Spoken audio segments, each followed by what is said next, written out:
7 तारीख को यदि आपको नहीं खाली करा पाएंगे तो 8 तारीख को उठा नहीं, 7 को हो जाएगा। इसके बाद कोई यदि चालाकी होती है, जो 7 तारीख का डेट रख रहे हैं अगस्त का, अगर उसके बाद कोई चालाकी होती है तो फिर उसके बाद जो स्थिति परिस्थिति पैदा होगी उसकी पूरी जिम्मेवारी राज्य सरकार और यहाँ के स्थानीय प्रशासन की होगी।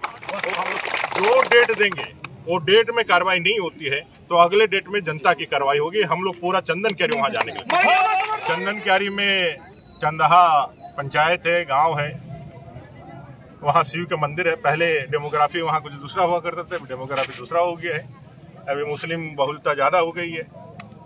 हिंदुओं के मंदिर को पे अतिक्रमण रखा हुआ।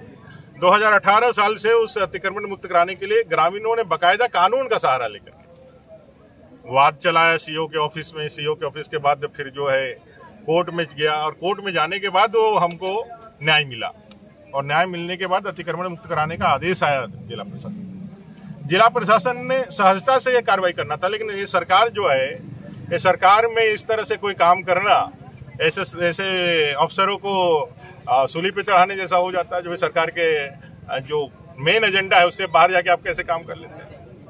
तो ग्रामीणों ने अपना प्रोटेस्ट जारी रखा क्योंकि अपने ईश्वर का मामला है, भगवान का मामला है।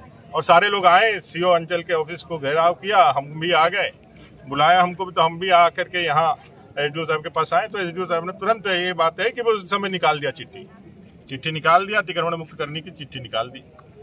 लेकिन दूसरे दिन फिर उन्होंने फोन किया कि भाई जिन अतिक्रमणकारियों को हम लोगों ने चिट्ठी सर्व किया है हटाने के लिए, वो लिखित में दे रहे हैं कि 1 सप्ताह के अंदर हम लोग खुद से इसको खाली कर देंगे। तो हम लोगों ने कहा कि भाई चलो, सबसे बात करने के बाद ये ठीक ही है।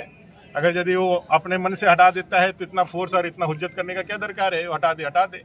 हम लोग भी चाहते हैं शांति पहला प्राथमिकता है, शांति होना चाहिए।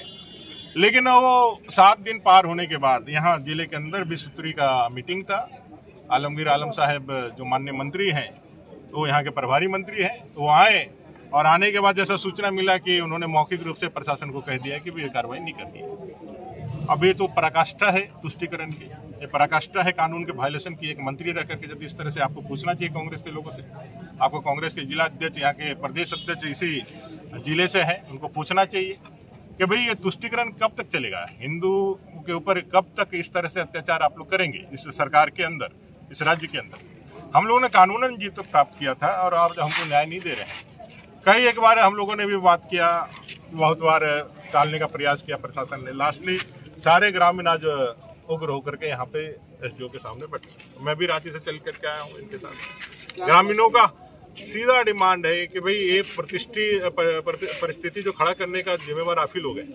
आप यदि कानून का पालन कर देते तो फिर नहीं होता। जैसे दीदी कह रहे, ठीक है भाई, आपने जो लिख के दिया है, अगर यदि ऑर्डर दिया है तो लिखित में बताइए जो ऑर्डर में आया है क्या इसको रोकने का, कौन कानून ने रोका है, उस पर भी हम लोग बात करेंगे। लेकिन किसी ने तो लिख करके नहीं दिया है, तो फिर आप क्या, हमने कहा है कि भाई आप लिखित में दीजिए कब आप। इनका कहना है कि भाई अभी मुहर्रम भी है, अभी श्रावणी मेला में फोर्स भी किया हुआ है, तो एक समय चाहते हैं। हम बोले जो भी समय चाहते हैं, एक और बार समय देने के लिए हम लोग सब तैयार हैं, लेकिन हमारा मंदिर मुक्त होना चाहिए। और अगर इसके बाद कोई यदि चालाकी होती है, जो 7 तारीख का डेट रख रहे हैं अगस्त का, अगर उसके बाद कोई चालाकी होती है तो फिर उसके बाद जो स्थिति परिस्थिति पैदा होगी उसकी पूरी जिम्मेवारी राज्य सरकार और यहाँ के स्थानीय प्रशासन की होगी। वो हम लोग उसके बाद जो डेट देंगे वो डेट में कार्रवाई नहीं होती है तो अगले डेट में जनता की कार्रवाई होगी। हम लोग पूरा चंदन क्यारी वहाँ जाने के लिए